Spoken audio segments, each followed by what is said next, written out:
When you need to build up your team to handle the growing chaos at work, use Indeed Sponsored Jobs. It gives your job post the boost it needs to be seen and helps reach people with the right skills, certifications, and more. Spend less time searching and more time actually interviewing candidates who check all your boxes. Listeners of this show will get a $75 sponsored job credit at Indeed.com/podcast. That's Indeed.com/podcast. Terms and conditions apply.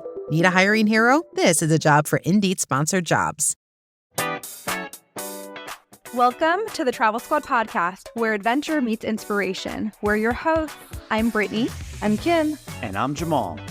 Together we explore international destinations, hike epic national parks, and share unforgettable travel experiences with you, one passport stamp at a time. Our mission is to inspire you to travel by showing you how you can make it work no matter your budget, schedule, or experience level. We bring you along so that you can laugh, get excited, and start planning your own trip.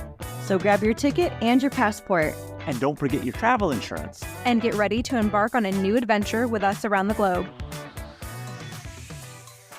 Hello, fellow travelers. Hey, squaddies. Welcome to this week's episode of the Travel Squad podcast. Today, we are taking you to Wrangell-St. Elias National Park in Alaska. We've mentioned in past episodes that we have a bucket list goal of visiting all 63 national parks in the U.S., and Wrangell-St. Elias National Park marked number 55 for us. And what an adventure this was. I had such a great time, really high expectations, and they did not disappoint. I want to say a little bit before we get further into this episode, Kim, unfortunately, is not joining us.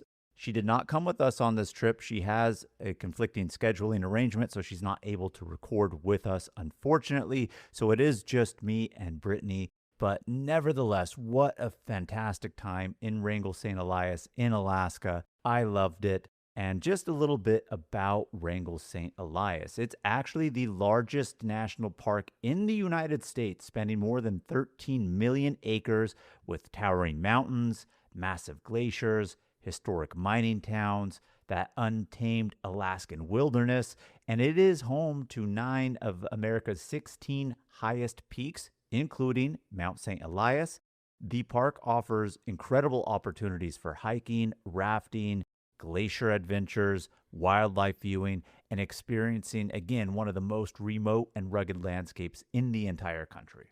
And even though it is the largest national park in the U.S., it remains one of the least visited national parks in the U.S. So it makes it a really great destination to experience Alaska's wild frontier. Before we get into the episode, of course, we want to go over some tips with you guys for making this trip happen. And if you are planning to drive to Wrangell-St. Elias, because there are a few different ways to get here, and we'll get into that a little bit more. Specifically for us, we drove, and if you are planning to drive as well, you have to rent a car that allows access on McCarthy Road. And we rented a car from Alaska 4x4, and they actually have a pickup counter at the Anchorage airport. Some of the other companies that allow you to drive McCarthy Road didn't have pickup counters at the airport, so then you would actually have to go there and then go back, and so it makes it super cumbersome, which is one of the reasons why we highly recommend renting from Alaska 4x4. They were super friendly at the counter. We met with someone named Jane. She gave us recommendations for food in Anchorage, and their customer service was overall excellent. Yeah, super friendly. And I just want to say, of course, there are other rental car companies that have counters at the Anchorage airport. Those are the main companies that you would think of when you think of rental cars. I won't name the big names, but you know them, right? They are there. A lot of them, if not all of them, do not allow you to drive on the McCarthy Road. Like Brittany said, Alaska 4x4 does, and they are located in the airport, so it makes it super convenient. Highly, highly would recommend to just rent from them, because the last thing you want is to go off-site to pick up a rental car. Super convenient. And I was planning this trip. I was looking at a whole bunch of different blog posts, and someone had mentioned one of the big name rental cars, and they said, oh, sometimes they let you take it on McCarthy Road, but you have to rent a certain class of car. And I literally called around, and all of the big name carriers immediately said, nope, we do not allow you to access McCarthy Road with this car. And so again, just make it easy for yourself. Rent with Alaska 4x4. A tip that we always give you guys is download offline maps for the drive. You are in Alaska, lots of remote places. In fairness, I was quite surprised with how many places we did have data available, but you will for sure lose it along the way. So just download offline maps. That way, God forbid, you lose service, you are able to get yourself back on the road and have it downloaded. The best time of year to visit is mid-June to early September, but always check in advance if a campground, lodge, or accommodation is open when you plan to visit before you book flights, because sometimes lodges close earlier in the season, so make sure before you book any flights that you secure your accommodations. Another great tip is don't try to land in Anchorage and drive to Wrangell-St. Elias in the same day. If you're coming from the contiguous 48 or even Hawaii for that matter, it takes quite a while to get up to Alaska. The drive from Anchorage to Wrangell-St. Elias is approximately 6 hours without stops. You're obviously going to make stops along the way, bathroom, gas, etc., maybe even food. So you really don't want to do that. That would make for a very long day. So do spend the night in Anchorage when you arrive before driving. Make sure to pack bug spray. Wrangell-St. Elias has a lot of bugs. And when we were there, they actually said the bugs weren't even that bad, and we thought they were pretty bad. So make sure you're bringing bug spray because those mosquitoes are relentless. You should definitely pack sunscreen and sunglasses. So, of course, it's Alaska. Most people think cold. Yes, it can be. Weather in Alaska is unpredictable, but when the sun is out, it is definitely out. And, of course, at the elevations that you are in the mountains or even on the glacial ice that you may possibly do if you do a glacier hike here in Wrangell-St. Elias, the sun just beams right off of it, reflects, and you want that sunscreen and those sunglasses. Also, make sure to pack a waterproof rain jacket in layers. If you do plan to do a glacier hike, it's like 15 to 20 degrees colder on the glacier than it is just in the town of Kennicott or McCarthy. So you're going to want layers to take on and off. It also rains year round there, so it can rain any day that you happen to be there. We got really lucky with weather, but it was wet the first day that we arrived, and having a waterproof rain jacket is essential for Alaska.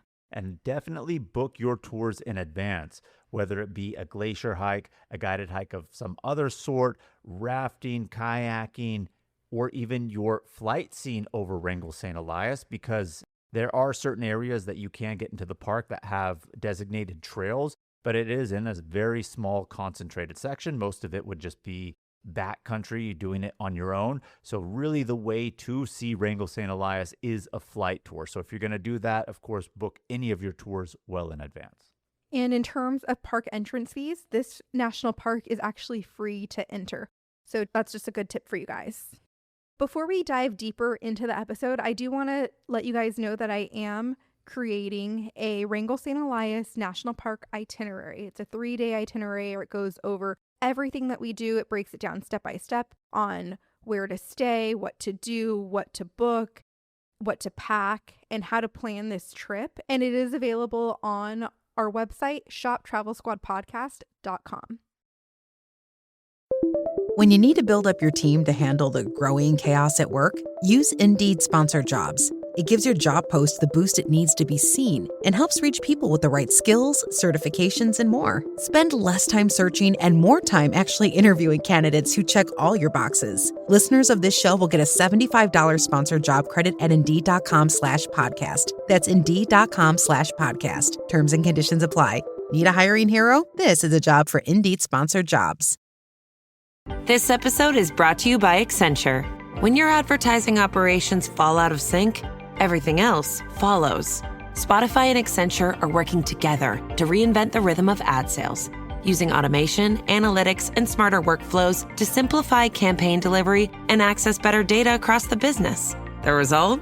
Less time spent on operations, more time connecting brands with the moments and fandoms that matter most. Learn more at accenture.com/Spotify.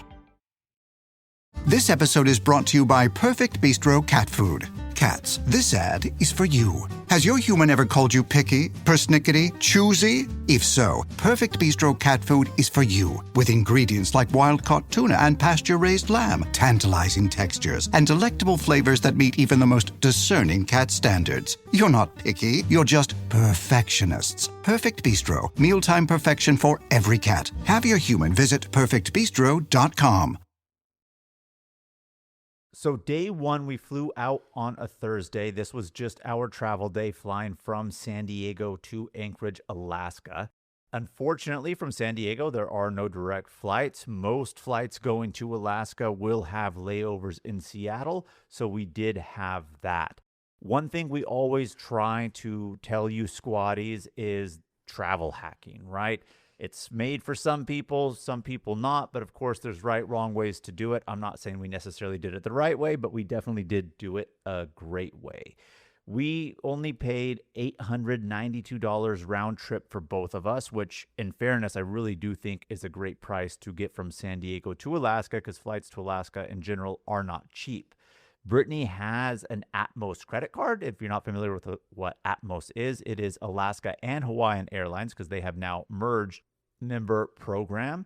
And so, Brittany, why don't you tell our squatties a little bit about it? Because you do get a free companion pass, which you used on me to get my flight, basically for a very discounted price plus taxes. Yeah, so there are 2 Atmos credit cards, and I have the Atmos Ascent. It has a $95 annual fee per year. So you do get a companion pass every single year if you meet the criteria, and that criteria is spending $6,000 every single year on that card. And if you do spend the $6,000 every single year, the companion pass means you can book your companion's flight for $99 plus taxes and fees. So my ticket was $697 for a round trip ticket. Jamal's ticket was $173, and that was the companion pass that was $99, and then we paid about $75 in taxes and fees. This was a round trip ticket. So we ended up saving $523 just on flights. This card also gives you 1 checked bag for each person on your reservation. And so we got our bags free round trip as well. It's normally $45 per person per bag each way. So we saved about $180 in baggage fees. So when you think about how much we saved on just flights and luggage, we saved almost $800 on this. Yeah, really good deal on that. And one thing I just want to say about the Alaska credit card and the companion pass is it will give you the fare for $99 plus taxes for any fare that you buy. So let's say Brittany was feeling wild and wanted to buy a first class seat. The companion then would get the equivalent seat. So really cool feature about that I really do like. So we use that to save a good bit of money for us just getting to Alaska. Our flight was San Diego to Seattle, Seattle to Anchorage. Unfortunately, while we were flying, we noticed that we were circling near Portland. We did that for about 30 minutes, and then they announced that there was a thunderstorm in Seattle that was delaying landing in Seattle. So we actually had to land in Portland, refuel, take back off to Seattle. And then once we landed in Seattle, our flight from Seattle was delayed to Anchorage, and we ended up getting in about 3 hours late. So if you can, try to build in a buffer day. Also try to take the first flight out of the day so that if you do get delayed, you're more likely to get delayed and not canceled. If they keep pushing it so much, they may actually cancel the flight and then you might get stuck in Seattle instead. So just keep that in mind. What our saving grace was Seattle actually has an Amex Centurion lounge. So we actually ate lunch and spent some time there. And that helped us save some time and money because we were able to eat lunch in the lounge. So when we finally arrived in Anchorage, the first thing that we did was get our rental car. As we said, we used Alaska 4x4. And again, Alaska 4x4 is one of the few rental car companies that actually allow you to take their vehicles on the McCarthy Road. So we kind of mentioned it a little bit before about it, but I want to go into detail on what it is. It is the last 60 miles before you get to the national park and Wrangell-St. Elias. It is a 60-mile gravel road that provides the only vehicle access into the historic towns of McCarthy, as well as Kennicott, which is where we stayed. And these are the most popular areas to visit within Wrangell-St. Elias. McCarthy Road was actually built on the old Copper River and Northwestern Railway bed that served the Kennicott copper mines in the early 1900s. And so the road is known for its rugged conditions. It's unpaved. There can be potholes, loose gravel, occasional washouts. And that is why a lot of rental companies don't allow you to drive this road.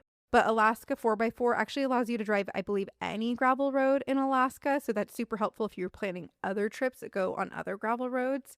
And you can get a 10% discount if you're an Alaska resident. a AAA member, an AARP member, or a military or veteran. And they are an Alaska-owned company. And like we said, the really big convenience of them, they do have a pickup counter at the airport versus the other rental companies that allow you to drive on this road. They are off-site. So real big plus for them. So we got in 3 hours later than we anticipated, but we knew that this was just going to be a day that we were just going to grab dinner, go to bed, and prepare for our adventure the next day. But when we are in Anchorage, we do love to eat at Whiskey and Ramen.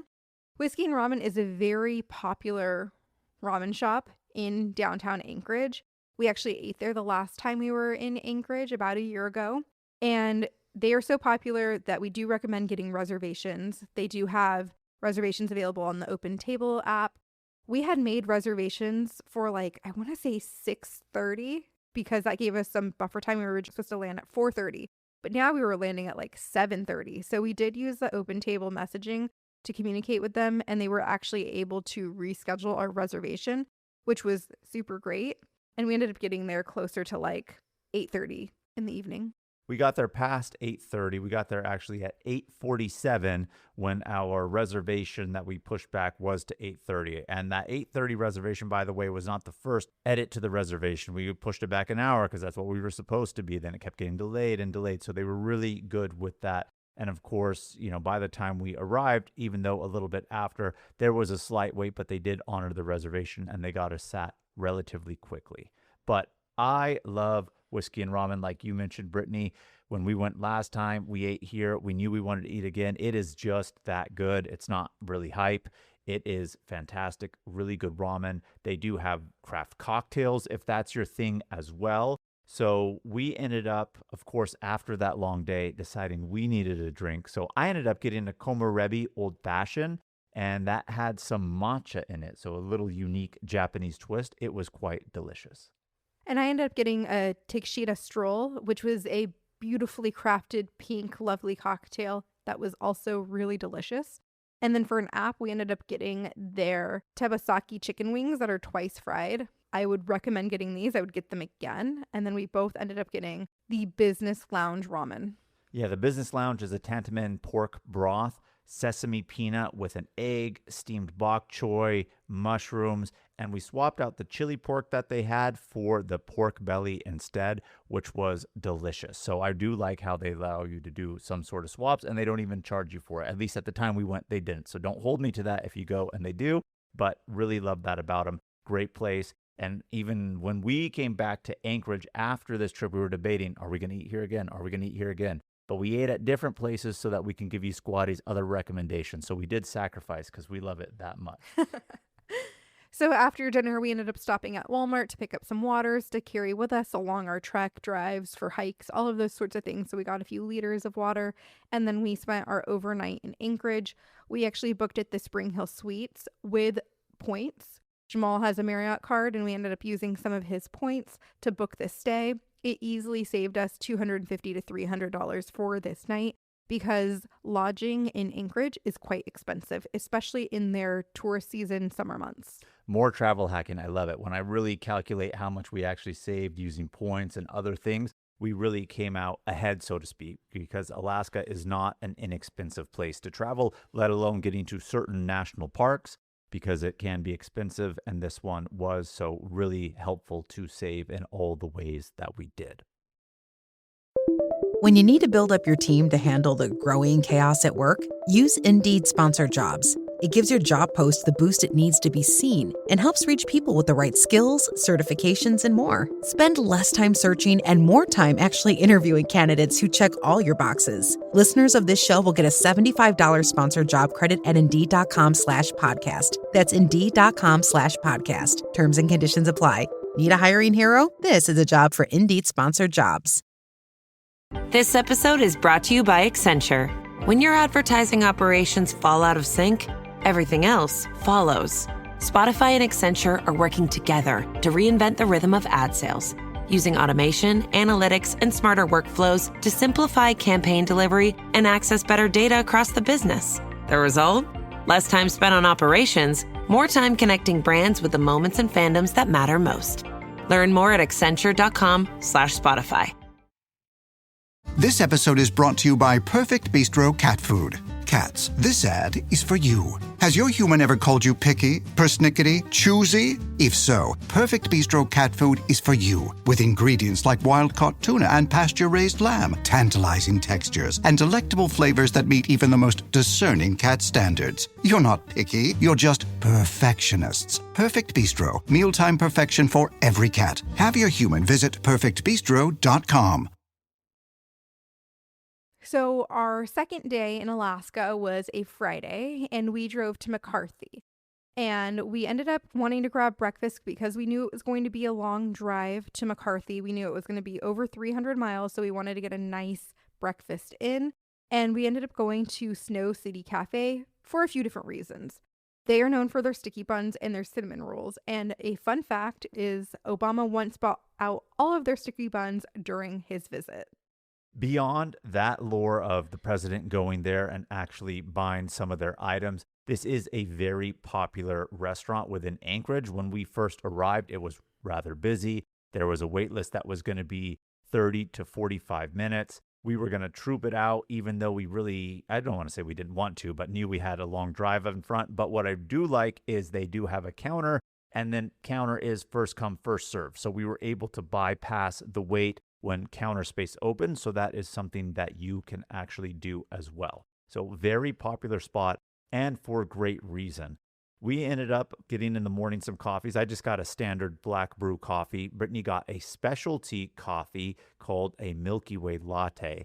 I took a sip of it. I liked it, but Brittany's partial to sweetness and things being overly sweet, and she thought it was a little bit for her palate, right? Yeah, it was really good, but it was a little too sweet for my liking to have like as a big size. So that was like my only critique for that. But I don't like my drinks super, super sweet. It wouldn't say it was overly sweet, like undrinkable, but it was a little on the sweet side for me. Here's the irony. I feel like if it was actually a smaller drink or cup that they gave it to you in, it would have been fine. But the portion size for their specialty drinks is rather large. So then you just keep sipping on that, and I think it can add on it. So I just want to give that because, of course, really good spot. And food-wise, we ended up getting a couple items. We got the Ship Creek, which is a Benedict. So, of course, you have your poached eggs, but the eggs are on top of a house-made Alaskan salmon cakes. Really delicious. They have the salmon all compacted together, and they created a nice crispy shell on each side of them. So you had the crunch of the outside of the salmon, and then, of course, the soft moistness on the inside. On grilled English muffins, your hollandaise, red onions. So a really delicious Benedict. And then we also got the fried egg sandwich, and we subbed the bacon for the OMG bacon, and it was quite a good fried egg sandwich. Then we bought a pecan sticky bun to go, and we ended up eating it while we were at the Kennicott Glacier Lodge once we made it to Kennicott, and it was good, but it wasn't great. I think the cinnamon rolls would have been better than the sticky buns. And in fairness, we did not try this fresh. It wasn't bad. It wasn't great of the lore of President Obama buying out all the sticky buns. But I think maybe our opinion could have been different if we had it fresh. We took it to go, and it sat for quite a long time. So that one could have been on us. And then we started our drive to McCarthy and Kennicott. It's about a 300-mile drive. And without stops, it'll take you about 6.5 hours. But with stops, it could take you 7, 8, 9 hours, depending on how long your stops are.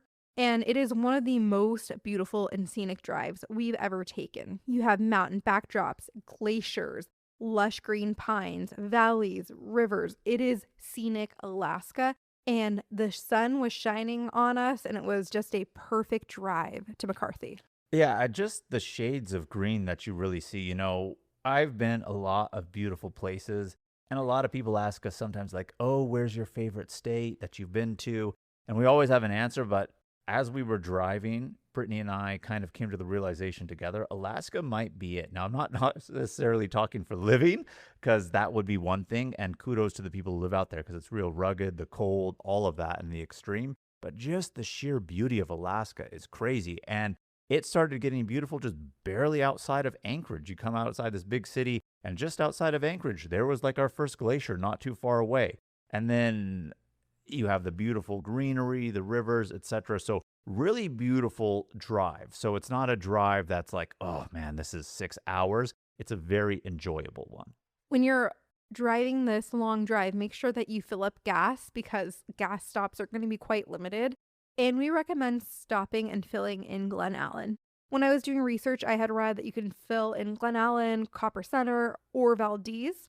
And we actually had a little bit of trouble finding gas in Copper Center, so we actually turned back around and the Glen Allen area and filled there. Yeah, because Glen Allen is before Copper Center, not necessarily by much. And in between Glen Allen and Copper Center is the actual National Park Visitor Center. Ironically, it's not even in the national park, but it's somewhere that's close enough for most people to actually visit. It's on the border boundary of it, right? So we pass Glen Allen. We read that there's gas in Copper Center. We make it to Copper Center.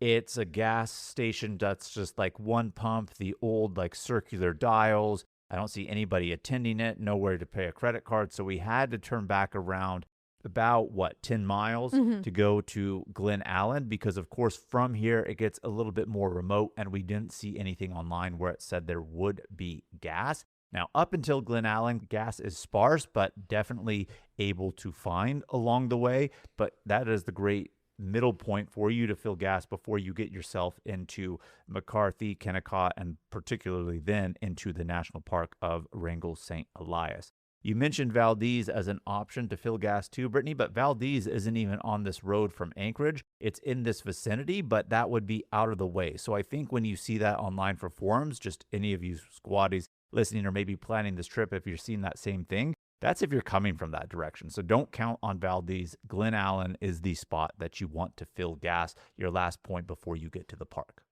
And while we're talking about Glen Allen and Copper Center, I do want to mention that if you do not want to rent a car that goes to McCarthy, you have a few different options. You can take a shuttle.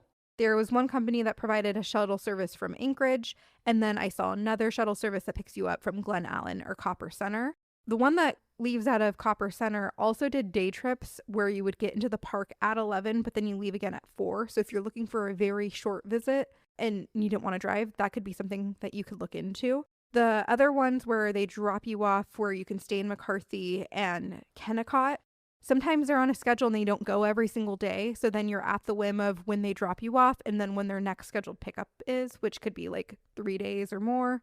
So you're on a more confined schedule. So we decided we didn't want that. We wanted to have the flexibility of drive in when we wanted to, which is, again, one of the reasons why we did pick a car that could drive McCarthy Road and rent with Alaska 4x4.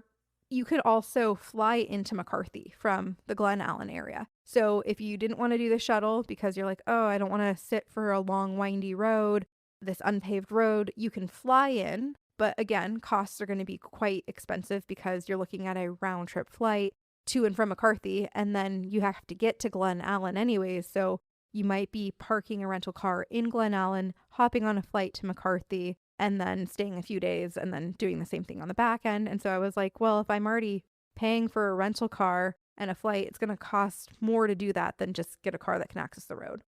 Or there's another option for you as well. If you want to do just a sightseeing tour over the park from Glen Allen, there are some sightseeing tours that just fly over with no landings. And then there are some flyover tours that land for about 15 to 20 minutes in the park. What do you think about that, Jamal?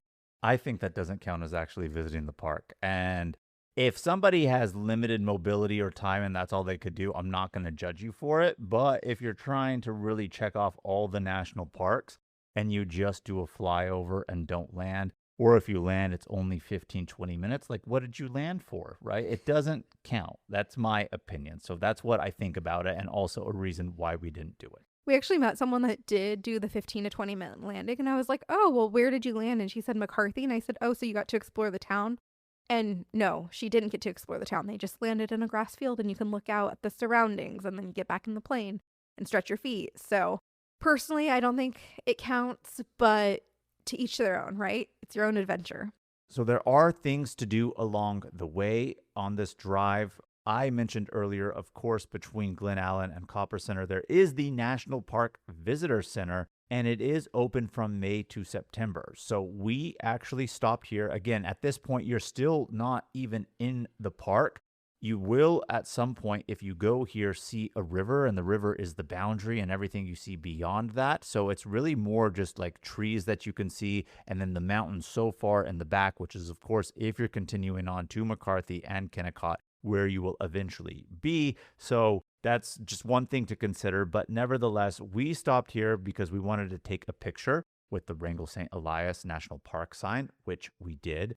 Grab a souvenir at the visitor center, and Brittany did have a couple trails that she wanted to do here. And I will call them trails, not hikes, because they were relatively flat, but nevertheless, really beautiful. Yeah, we hiked or trailed on the Copper River Bluff Trail, which is a 0.5-mile scenic loop. You overlook the Copper River and Wrangell Mountains, so you will look directly into the park on this trail. And it actually meets up with the Boreal Forest Trail, which is also a half-mile loop, and it loops through the forest around the visitor center. So you could do them either separately or you can loop them together for about a 1-mile hike. We did that. It was actually nice and scenic. We got a good overlook of the river, and there's an all trails hike link that has them both combined together, and that's what I ended up using just to make sure we stayed on trail. The visitor center also has like exhibits, and they also have a movie that explains some things about the park. So if you didn't want to do a trail, but you wanted to learn more about the national park, that is an option for you as well. One thing that we did not say that I do want to mention now is I did want to watch the video that they were playing because I thought it would be very interesting. And as soon as we walked into the visitor center, the ranger said, "Hey, the movie just started like literally 15, 20 seconds ago if you want to go catch it." We still hadn't hiked or done the trail at that point in time, but we were on a time crunch to get to McCarthy because at McCarthy, you do have to catch a shuttle because there is a stopping point where you can't take your vehicles anymore, and you have to catch shuttles to the lodges or even the town of McCarthy over the river because you can't take your car fully across. But then by the time you catch the shuttle, it's like only 10 minutes, right? It's not anything that's too big of a deal that truly is the ending point. But last shuttle for our lodge was 7 o'clock. So did not get to catch the goodies. Oh, 6 o'clock, excuse me. Yes, 6 o'clock to catch the 7 o'clock dinner. So we did not get to see a lot of the goodies that they had here at the visitor center, which I really regretted. When you need to build up your team to handle the growing chaos at work, use Indeed Sponsored Jobs. It gives your job post the boost it needs to be seen and helps reach people with the right skills, certifications, and more. Spend less time searching and more time actually interviewing candidates who check all your boxes. Listeners of this show will get a $75 sponsored job credit at Indeed.com/podcast. That's Indeed.com/podcast. Terms and conditions apply. Need a hiring hero? This is a job for Indeed Sponsored Jobs. This episode is brought to you by Accenture. When your advertising operations fall out of sync, everything else follows. Spotify and Accenture are working together to reinvent the rhythm of ad sales, using automation, analytics, and smarter workflows to simplify campaign delivery and access better data across the business. The result? Less time spent on operations, more time connecting brands with the moments and fandoms that matter most. Learn more at accenture.com/Spotify. This episode is brought to you by Perfect Bistro Cat Food. Cats, this ad is for you. Has your human ever called you picky, persnickety, choosy? If so, Perfect Bistro Cat Food is for you. With ingredients like wild-caught tuna and pasture-raised lamb, tantalizing textures, and delectable flavors that meet even the most discerning cat standards. You're not picky, you're just perfectionists. Perfect Bistro, mealtime perfection for every cat. Have your human visit perfectbistro.com. And then after the visitor center, we continued on and got on McCarthy Road. That is the road we've been talking about this whole time. There are things to see. It's very scenic. It's a very beautiful drive.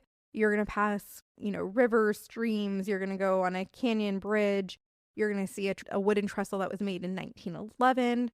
There's views of the Kennicott River. And then as you get closer, there's going to be views of a glacier. And then where you're aiming for is the very end of the road. There's a parking lot called Base Camp. And we had our GPS routed here.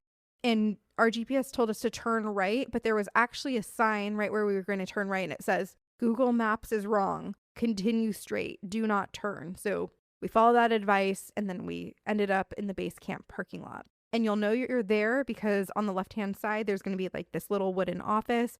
And then you're going to see a bridge that crosses a big river. Yeah, and that footbridge, again, is the stopping point. You have to cross that small, narrow footbridge, take your luggage across, and that's where the shuttles are. One thing I do want to note is it is $12 per day to park there. However, if you are staying at the Kennicott Lodge, it is free. And we were staying at the Kennicott Lodge. So they just mark your name, how long you're going to be there, and leave. They give you a little tag for your vehicle, put it on the dash, and we did that. But if you're staying in McCarthy specifically and parking your car there, I don't think the one small, tiny hotel that they have there allows the free parking. So only the Kennicott Lodge has the free parking there. Otherwise, expect to pay. So to cross the footbridge and get your luggage across, they have these little wagons that you could load up all of your luggage in, and then you just wheel them all the way across this bridge. And it's so scenic because you're going over this flowing river. There's this beautiful mountain backdrop. There's a glacier to your side. It's just like truly, truly scenic. If you are staying at the Kennicott Glacier Lodge, they have a free shuttle that picks you up at the footbridge, and it picks you up every hour on the hour from noon to 8 p.m. But if you are eating dinner is at 7. And so they told me specifically if I want to make dinner, we have to be on the 6 p.m. shuttle at the latest to then have dinner at 7 p.m. So just keep that in mind. And then if you're not staying at the Kennicott Glacier Lodge, or if you are camping out there or staying in McCarthy specifically, they do have other shuttle services that are available, such as the Blackburn Heritage Shuttle and Coppertown Shuttle. They all operate in this vicinity, but you have to pay to use it. They are not free or complimentary. And they range in pricing. Sometimes it's $5 for a ride. Sometimes they have a day pass for like $15 or $20. And they do have their own schedules. So that's something that you should look up in advance if you are planning to use them. We'll talk a little bit more about where we stayed and why we stayed there. But these are just some other options for you if you don't stay at the Kennicott Glacier Lodge. So as you've probably gathered, we did stay at the Kennicott Glacier Lodge, and this lodge is a replica of the historic building that used to be there and offers beautiful views of the mountains and the Kennicott Glacier. On-site dining is available, and the rooms you can book either shared or private bathrooms, so do keep that in mind. We stayed here for 2 nights. At the time that we stayed, it was about $850 for our 2 nights for 2 of us. And that included our meals. You could book with meals or without meals. We ended up just deciding it would be easier for us to book with the meal package. And that includes breakfast, lunch, and dinner per person for 2 days. Dinner does require you to have a reservation, and it's at 7 p.m. nightly. And so they don't offer dinner at any other time. Yeah, and if you decide to stay here and don't book the meal package, you can order food at breakfast, lunch, or dinner a la carte. But if you take the price that they have to do it a la carte and add it based off of how long you're going to stay there, it comes to be higher than the actual package. So some people may say, hey, I only want breakfast and dinner. I'm going to be out hiking. I have my own stuff. Don't really need it. So that could be something to take into consideration. Or in McCarthy, they do have a restaurant. So maybe people would go eat there. So it really depends on what you're actually trying to do. One thing that I thought was really cool about here for lunch is if you told them that you had an activity or were going to be gone, they could pack you a lunch to go, which actually turned out to be pretty good when we did our tour the next day, which we'll talk about when we get there. So meal package, yes or no, really depends on your preference. But for us, we thought it made a lot of sense.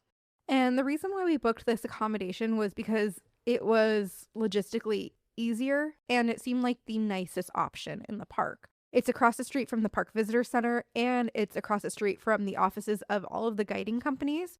So it makes it really easy to do any of the activities that you want to do in the park because you're just right there. If you don't want to stay at the lodge, or if the lodge is booked up, you can camp, or you can park a camper van at base camp across the footbridge. And in McCarthy, you can also camp. They also do have a few private cabins, a lodge, a hotel, a hostel, a B&B, and then sometimes they also have Airbnbs, but transportation's really not included other than the shuttles. So depending on where you stay, it could logistically be more complicated. And we just ended up going with Kennicott Glacier Lodge, and we were really happy with the decision we made. I loved it. We, again, like I said, had the option between bathroom in your room or not. Very few of the rooms do have the bathroom with it. Most of them are not unshared. Now, when I say shared, they are private baths, so to speak, kind of like out in the hallway. So it's not a bathroom that's men, women, and then there's multiple stalls or anything like that. They're just private, but there are multiple single-use bathrooms and showers for you to use. It actually didn't turn out to be bad. And one thing I just kind of want to note before we continue is I mentioned that the lodge is a replica of a historic building that was there. But here in Kennicott, they actually, before it became a national park, had mines. And this was a big mining town for copper. And a lot of the old historic mining buildings are still here. So the lodge is a replica of one of those mining buildings. So once we crossed the footbridge, we actually had some time before the shuttle picked us up. So we went down and touched the river. The river is coming straight off the glacier, so it is ice cold. So we put our hands in, felt it. Then we went and caught the shuttle. We got checked in to our room, and our room had a sink. So it does have a sink and a mirror, so you can brush your teeth in the room, wash your hands in the room. Just doesn't have like a true bathroom. And then we had dinner, and dinner is quite nice. We actually had a green salad, and then for the main course, we had green beans, orzo, bread. And the night that we went, it was halibut night, so we had that, and dessert was tiramisu. Drinks aren't included, so we ended up getting a bottle of wine, white wine, and then we ordered a sack lunch for the next day because we were doing the glacier trek the next day. Yeah, because at dinner, they will come around and ask you if you want a sack lunch, if you're going to be out, or if you're going to be on premise and would be dining with them during the lunch hours. So they come around and give you that option. And then if you tell them a sack lunch, then they actually had a slip for you to fill out that gave you a choice of your options of what you wanted. Both nights that we were there, we had dinner, and actually all of the meals that we had on the deck. Jamal, tell us a little bit about the views from the deck. The views from the deck are just absolutely amazing. The lodge is sitting parallel here to the Root Glacier, and you're just looking at the moraine. And if you don't know what a glacial moraine is, it is all the dirt and rocks that have been moved slowly over time as the glacier has actually carved down through the valleys, melted, receded, moved forward, all of that. It's just the movement of the glacier and then all the debris that comes with it. Now, where you're looking at it in front of the Kennicott Lodge, it just looks like a pile of dirt and all of the rocks. But they were telling us that below all that dirt and rocks is the unique moraine. It's not just that's what's left. Below that is still a ton of ice. So then you can really just see the sense and scale of this glacier, right? But then, of course, the further back you go, then you can start seeing the white of the ice that is not part of the moraine yet. Still the ice layers of the glacier that's sitting on top and not the rock and debris. But you have that view of the glacier. And then the backdrop is just beautiful mountains. In July still, you still have them looking with snow-capped peaks, the greenery of the trees, the brush of the grass, just breathtakingly beautiful here. One person that we chatted with said that under the moraine, ice goes down still 1,500 feet. Like, that's crazy just to comprehend this. And there are glaciologists that come here and study these glaciers. And like, how incredible is this geology? But after dinner, we decided to just go on a little stroll through the town and on a trail. And sunset isn't until about 11:15 p.m. and it doesn't get fully dark until about 1 a.m. And so we ended up walking through Kennicott towards the glacier. We walked kind of through like where the old mine was. And then we actually came across a lady who was startled, and we could see that she was there. And once we got closer to her, she was like shaken up. And she told us that a baby black bear brushed up against her leg while she was unpacking something in her car. And we ended up continuing our hike for a little bit, but mom bear hadn't been seen. So after about 5 minutes, we turned back around. Yeah, she gave us warning because she was unpacking out of her vehicle. Now, I just want to say, of course, regular people cannot bring their cars across, but residents do live here on this side. And apparently she was a resident and had her own cabin in here. Now, you'd think in a national park, how could people have cabins? But if people had land before it became a national park in this area, the government allowed people to keep it, right? So she was unpacking her vehicle, ready to go through the backcountry and camp out at night with her husband. Her husband had walked away for a little bit to go do something, was nowhere to be seen. She thought the bear at first was her dog, and so the bear was just running through, brushed up against her, again, freaked out on that. And then, of course, where there's a baby, there's a mama, right? And we hadn't seen the mama, so she just gave us some warning, like, if you continue, there are bears now in this area. Obviously, there's always bears in this area, but in the immediate vicinity within the span of like a couple minutes, it was just there. So we turned back around and we called it a night. We went to sleep and we woke up the next day ready for our glacier hike. When you need to build up your team to handle the growing chaos at work, use Indeed Sponsored Jobs. It gives your job post the boost it needs to be seen and helps reach people with the right skills, certifications, and more. Spend less time searching and more time actually interviewing candidates who check all your boxes. Listeners of this show will get a $75 sponsored job credit at Indeed.com/podcast. That's Indeed.com/podcast. Terms and conditions apply. Need a hiring hero? This is a job for Indeed Sponsored Jobs. This episode is brought to you by Accenture. When your advertising operations fall out of sync, everything else follows. Spotify and Accenture are working together to reinvent the rhythm of ad sales, using automation, analytics, and smarter workflows to simplify campaign delivery and access better data across the business. The result? Less time spent on operations, more time connecting brands with the moments and fandoms that matter most. Learn more at accenture.com/Spotify. This episode is brought to you by Perfect Bistro Cat Food. Cats, this ad is for you. Has your human ever called you picky, persnickety, choosy? If so, Perfect Bistro Cat Food is for you. With ingredients like wild-caught tuna and pasture-raised lamb, tantalizing textures, and delectable flavors that meet even the most discerning cat standards. You're not picky, you're just perfectionists. Perfect Bistro, mealtime perfection for every cat. Have your human visit perfectbistro.com. So in the morning, Saturday, day 3, first thing we had after breakfast at the lodge was a half-day glacier hike on the Root Glacier Trail with Kennicott Wilderness Guides. Now, Kennicott Wilderness Guides, of course, has the glacier hike that we did, non-glacier hikes that you can do guided, rafting tours, kayak tours, you name it. They do have a plethora of activities that you can do within the park. Now, the hike that we did was 5.7 miles round trip. It has about 840 feet of elevation gain and takes about 3 hours. Realistically, that elevation gain is at the very end of the trail when you have to hike down to the glacier to finally get on the ice, because most of the time then you are just on dirt in the beautiful area that is parallel to the moraine. But it's the elevation down to get on the ice, and then when you're done doing your glacier trek, coming back up. So that's really it. Otherwise, I would say it's not necessarily too strenuous at all, but I really loved what we did here. Why don't you tell them a little bit more about it, Brittany? Well, Jamal, you mentioned 3 hours, and the 3 hours is actually the All Trails recommendation for length of time, but that's not how much time our tour was. We did the half-day tour, which is a 5-hour tour. So we started at 9:30, and that started right across the street from our lodge, the Kennicott Glacier Lodge, and we went right across to the little booth at the Kennicott Wilderness Guides. There we met our guide. Her name was Wendy. She was really great. And then we met other people in our tour. We were with 2 sisters and then another couple who was from Belgium.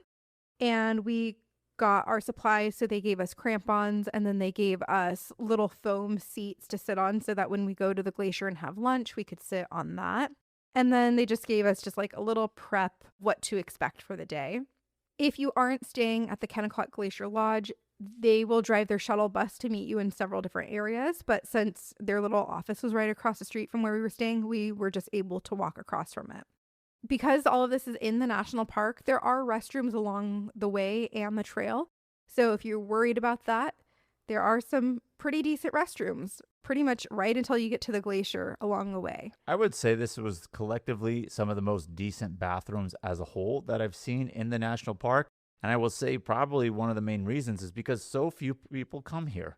So it's not necessarily heavily used. Now, keep in mind, it is a public restroom in a nature space. So, I mean, it can be bad potentially, but for the most part, they were actually pretty nice, pretty clean, not really smelly. So they do have them again along the way, but they do not have them, of course, on the glacier. And glaciers are always changing. So right before we started, they told us that there has been a recent landslide on the trail to get to the glacier. And they also mentioned to us that if anyone's not comfortable continuing on, they will refund you. So it was nice to have a guide because they told us exactly where that landslide started to happen and what area to watch out for. If you were to do this trail on your own, if you visited the National Park Visitor Center, they would actually recommend you probably not do this trail by yourself. Our guide, she was very knowledgeable. Her name was Wendy. She told us so much about the history of the town, the mine. As we were passing plants and flowers, she told us about the plants and flowers we passed. She told us about erosion, the glaciers, the mountains. She was so knowledgeable, and she actually lives in McCarthy. So it was really nice to have a local guide in that sense. Yes, again, you can do this by yourself and get on the glacier by yourself if you wanted to, but I really do think having the guide goes a long way, and doing it with a tour company, more particularly Kennicott Wilderness Guides, was a great thing for us to do and would highly recommend it. As I had mentioned, trail relatively flat up until you get to the point where you have to head down towards the glacier. Once we went to the downward point, which is actually where they started having the landslide area, once we got to the bottom, this is where we put on our crampons, which you just attach to the bottom of your shoe, and it helps give you traction on the ice. Because even if you have good hiking shoes, they're not really going to do much for you for traction. So we put them on here, and it made going onto the glacier so much easier and gives you that sturdiness and support and traction that you need. And we were hiking along the Root Glacier, which is the most accessible glacier in Wrangell-St. Elias National Park. While we were on the glacier, we saw a waterfall. You're going to see water running. You're going to see crevasses. You're going to see melted blue water pools that have this just insane blue hue. You have the backdrop of the mountains in the background. You can see the mine from where you are as well. So it is super, super scenic to get on the glacier. What was really cool about this too is this is not the first time Brittany and I have actually been on a glacier, let alone hiked on one. But it doesn't matter how many times you do it. It's just something that's awe-inspiring that I can't really describe. And I don't think anyone could truly describe it until you've experienced it yourself to know just how amazing it actually is, and just the awe of the earth and the history over time to create this. So we are on a relatively flat part of the glacier, and by that, just the long part that comes off of the mountain that's creating the valley. But then you have the backdrop of where you have all this hanging ice that's coming from the top. It's rising up another 4,000 feet from where you are, just to the top of the mountain of solid ice. And just mind-blowing to think of how much time it took to create this glacier, just geologically, with all the snow, the compression of the ice, year after year after year. It's really humbling, and you realize how small you yourself actually are in comparison to the wild. Yeah, I don't want to give it away, but we did a flight-seeing tour the next day, and we flew over the glacier, and we saw people on the glacier, and they were just tiny little specks in comparison to the glacier, and it was just crazy to see. So the glacier is just amazing to be on. And it was really nice to have a guide, like I said, because she was telling us about glacier safety, where to step, how to get across, like if we're crossing water and streams. She gave us an option if we wanted to go down to where the waterfall was, or if we wanted to go higher up and get a better view of the glacial ice stairway, which is what we ended up doing. And we ended up having lunch right next to one of those blue pools. So we were able to take pictures there. She took pictures for us. There was only 6 of us, so we were a pretty small group. And then the little foam pads that they gave us to sit on, we sat down and we had a nice little lunch and snack. You had to bring your own, but it was just really cool to sit there and eat lunch looking at a glacier. Yeah, and our own, again, was from the lodge. You could choose what type of sandwich you wanted, whether it be a turkey, ham, roast beef, your type of cheese, what condiments, lettuce, tomato, onion, all of that, packed it with a bag of chips, an apple, a cookie. So they gave a really comprehensive filling lunch that you will need after just doing all of that hiking. Because again, relatively flat trail, but going down that steep part to get to the glacier definitely takes it out of you just a little bit. Yeah, and just some tips for the glacier hike. Make sure you're packing layers because it gets cool on the glacier. You want to have gloves because if you fall, you want to protect your hands. Yeah, You're going because to the be ice could be sharp. I don't mean to interrupt you, Brittany, but the ice could be sharp. So the gloves are really needed in that sense. If it's sunny out, you want sunglasses because all of the reflection from the white ice is going to be going back into your eyes. So you want sunglasses. You might want a hat or a beanie depending on the weather. You want lip balm with SPF on it. And you also want to wear sunscreen, even if it's cloudy, because the rays that reflect off the ice, they can give you a sunburn. We also saw cool things like frozen leaves in the glacier, which was cool to see, and glacial mice, which aren't really mice, but they're like, what are they, like plant debris that kind of travel down? Yeah, and as they blow, because it's kind of like a little mossy debris of sorts, it looks like it's mice running across the ice. But believe it or not, there are actual living organisms in there. Speaking of mice ice, even though that's not really a real animal, there are worms that live in these glaciers. And that's crazy that they're just sitting in that frozen ice and there are worms in there. So life always finds a way, so to speak. But really amazing experience. And for the safety and knowledge you get, definitely do it with a guide is our recommendation. And you can even bring a water bottle to refill and drink some glacial water while you're there on the glacier. It's so fresh and so clean.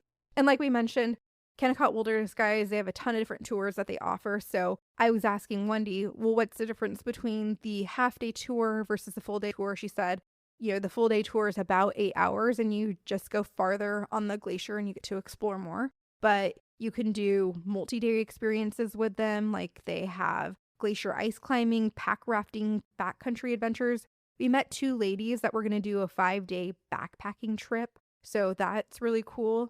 And then once we were done with the trek, we ended up visiting the National Park Visitor Center. Yeah, so we went back to the lodge, just dropped off all our stuff. Good news is, second National Park Visitor Center that we encountered, this one actually in the park, but of course very small. And then we did a self-guided tour through the Kennicott Mine buildings. The main building that you can't go into without a guide, they do have available tours for that, so you can set that up while you're there. But a lot of the old buildings that are part of the mine and the town that went with it, the national park has them open during certain hours, so you can actually see the power plant that they had there, dining hall area, office buildings, all of that stuff.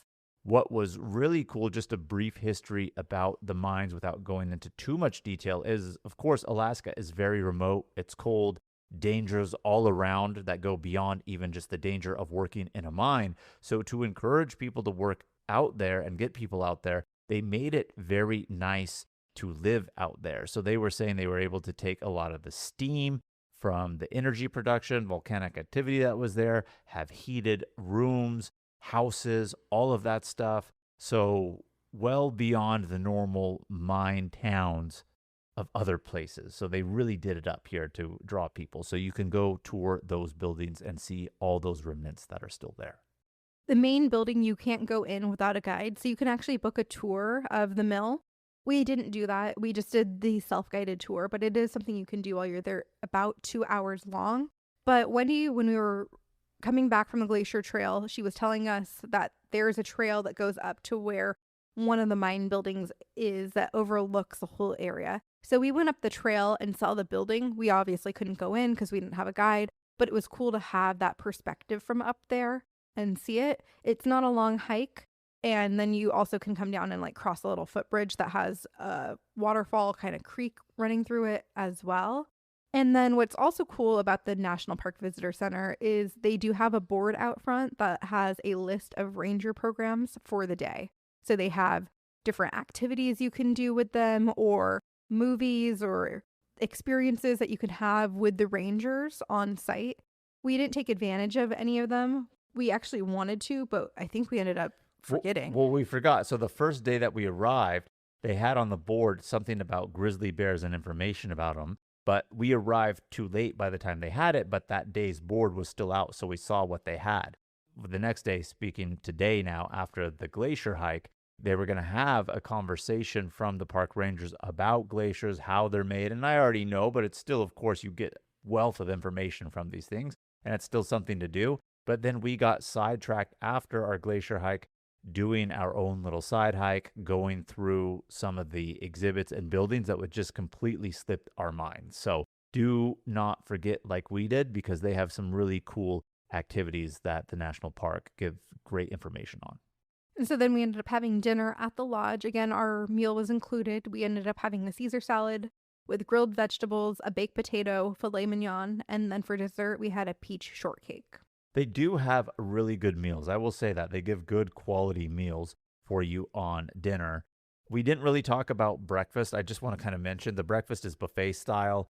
It's eggs, potatoes, meat. So it's either going to be bacon, sausage, patties, and then they even had reindeer sausage, which was actually so good. Best meat choice that they had for you. And then pancakes just as well. And then, of course, some fruits and other things like that. So typical breakfast.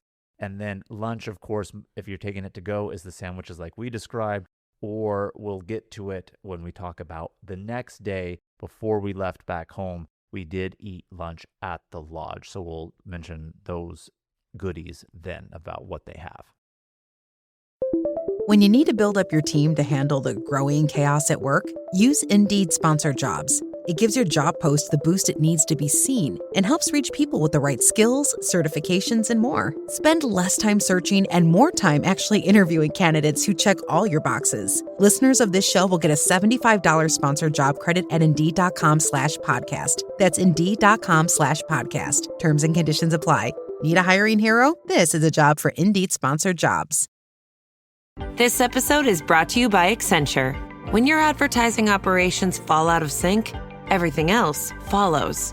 Spotify and Accenture are working together to reinvent the rhythm of ad sales, using automation, analytics, and smarter workflows to simplify campaign delivery and access better data across the business.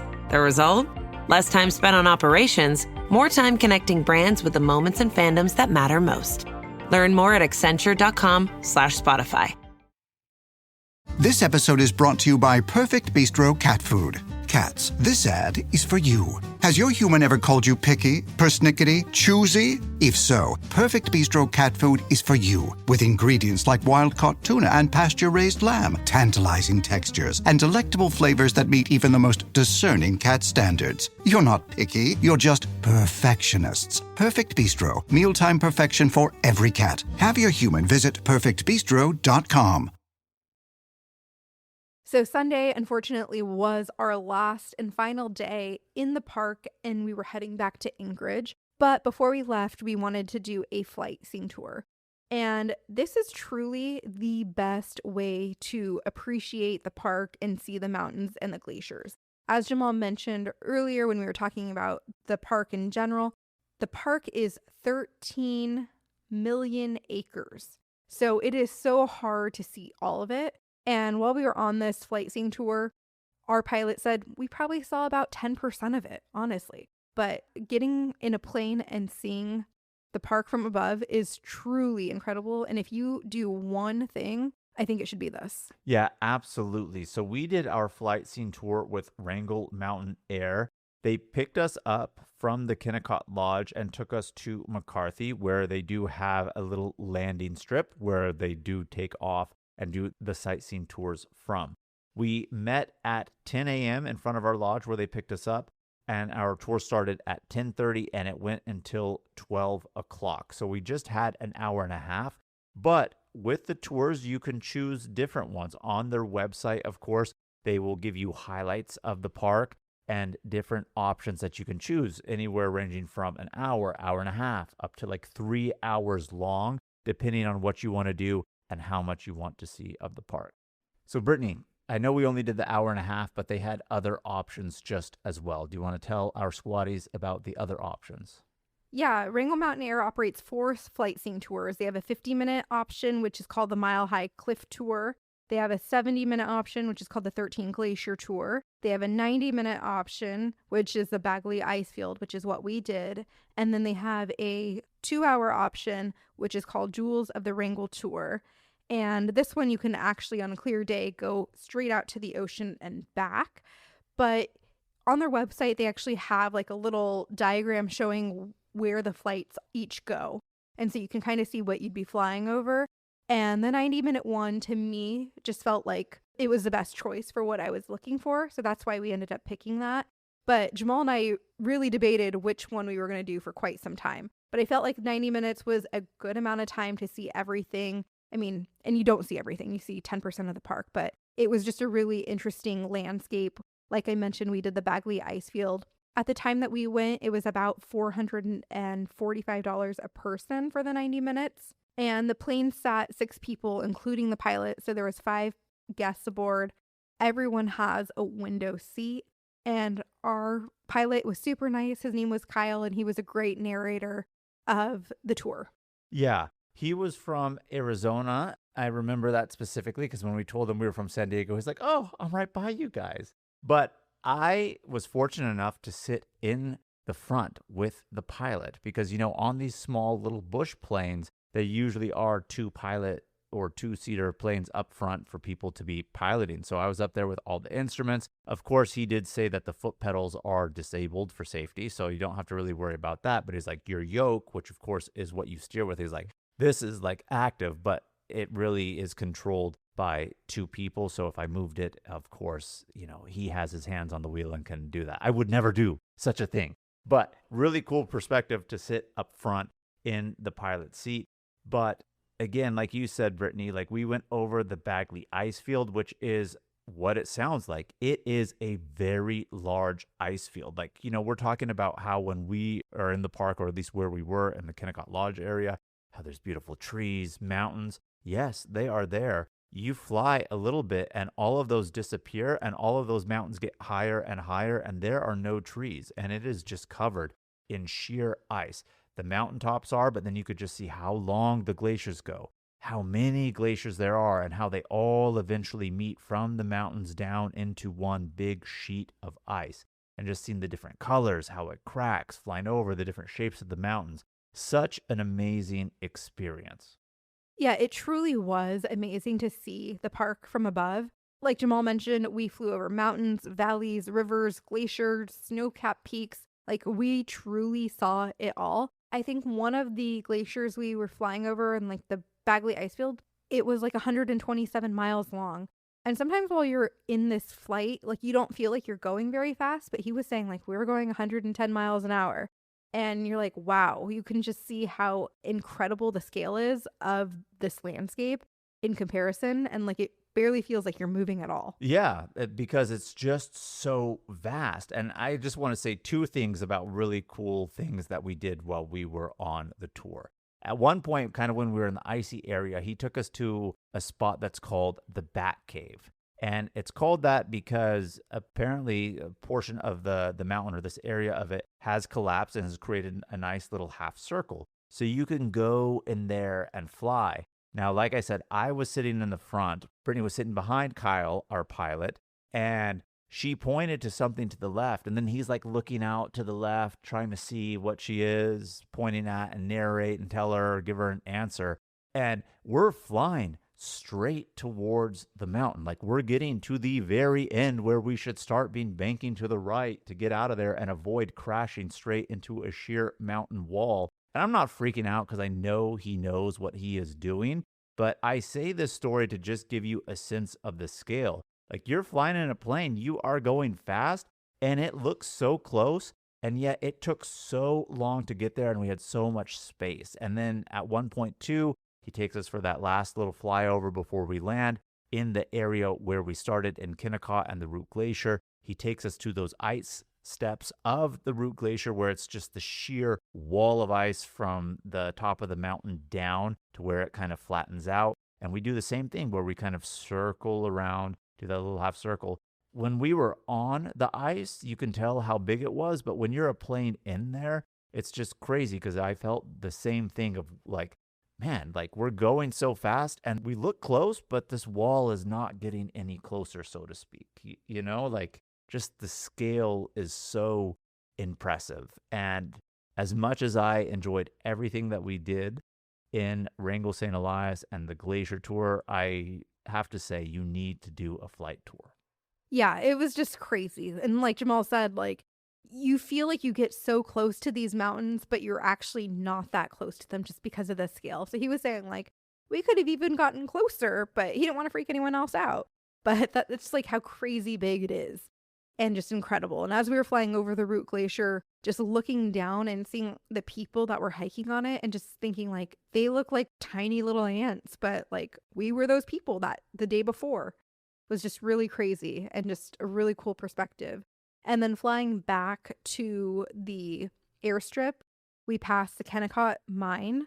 We actually also passed another like mine called the Erie Mine as well. And we passed like the town of Kennicott. We saw our lodge from above. I don't think you saw it, Jamal, but I could see it from the side that I was on. And it's just crazy to see it in that comparison and that scale. So really cool. I would love to go back and do another flight seeing tour. They have, 4 different options that you can choose from. So I'd probably pick something different the next time and maybe go out to see the sea because I think that would be really cool and unique. But I was really thrilled with what we got out of this tour and definitely recommend it. And then after this, we worked up an appetite and to the lodge for lunch. Yeah, we went to the lodge for lunch. By this point, we had already checked out because by the time we got done with our flight scene tour, it was past checkout hours. But what's really great is if you get the meal plan and we're there, they know, hey, okay, these people get it. So we just left our luggage in the storage area, told them that we were back for lunch. Brittany and I ended up splitting the items that we got. So each lunch item comes with either a bowl of soup or a salad. But one of the main items was actually a salmon Caesar salad, which Brittany wanted. So she ended up getting a bowl of soup with that. And then I ended up getting a French dip sandwich, which was good. Came with chips, and then it had even the au jus to dip it in. Because Brittany and I were splitting and I was going to have some of that salmon salad, I got a soup as well because they had 2 soup options, so we just split even the soups. But they have those type of items that you can expect for lunch and good quality food for you if you're staying at the lodge. So the meals definitely did not disappoint staying here. Yeah, definitely. Once we were done with lunch, we took the free Kennicott Glacier shuttle back to the footbridge. But before we made it all the way back to McCarthy, our driver asked, like, did anyone have the chance to go to McCarthy? And that was one thing that we didn't have the chance to do. It was one thing we were thinking about potentially doing. But we got to do the little drive down the main road. Literally, if you were to come here, it would literally take 5 minutes to walk down this road. It's not a very big downtown at all. But we passed by the museum, the saloon, the Potato, which is a restaurant that they have in town that everyone raves about, Ma Johnston's Hotel, which, a fun fact, it used to be a brothel. And we went by the general store as well. Yeah, because McCarthy was formed as an outskirt village to the mines because the mine companies usually would own the entire village area of where the mines were. So for the workers who wanted to gamble or seek the comfort of women, as you mentioned, Brittany, because one of the hotels was a brothel at some point in time, this is what McCarthy was. So an area that you can stroll, not very big, large, but it was nice to go in and actually see it since we didn't get to explore it ourselves. So we got back to our car. We had the long drive back to Anchorage. We left at around 2 p.m. Crazy thing, as we were leaving on the road. Before you get into that, Jamal, though, talk about the river level in comparison to when we arrived, because there was a phenomenon that happened while we were there. Yeah, really good point, Brittany. I almost skipped over this, not even really thinking about it. There is something called the Yokalip, and the Yokalip happens once a year. And what it is specific here to the glacier area by Kennicott, where as the glacier ice melts, or if it hasn't actually been glacier ice and is just the snow melt that was from the last season itself, a natural ice wall is created that's outside of the glacier, so to speak. And eventually all the water as it's melting will continue to rise and flow over it and bust that ice wall. And when it does, of course, as glaciers do, they have the little cracks in them and lots of water actually flows under the glacier itself. So at the toe of the glacier, which is the very end of the glacier, all this water is coming out. And they were saying that this phenomenon was actually happening now. It was cracking, getting ready to bust, flow over. And when it does, they actually stop rafting and kayaking tours on the river because the water levels get so high and the waves and rapids are just really intense. So tours won't even operate during this time, and they'll cancel it on these days. So when we were crossing back over the footbridge from just 2 days before when we went, I mean, just the level of the water was substantially higher. The force of it was high. And so it wasn't at its full apex quite yet, but it was getting there. And when it does, people and locals and professionals who are the guides themselves, they go out here and actually raft this just because of how intense the water actually is. So we got to see some of it in action. Yeah, it only lasts for like 24 to 48 hours. So it's a very short window, but it was very cool to see part of that happening while we were here, while we were leaving. And everyone was talking about it. Like everyone we came across was like talking about this phenomenon that they were waiting for. But we left to go to Anchorage at around 2 p.m. While we were on the road back, McCarthy Road, we actually passed an RV on the left-hand side that was laying pretty much on its side. It was in the trees, but there was a sign saying that we are okay, and they still had their hazards blinking.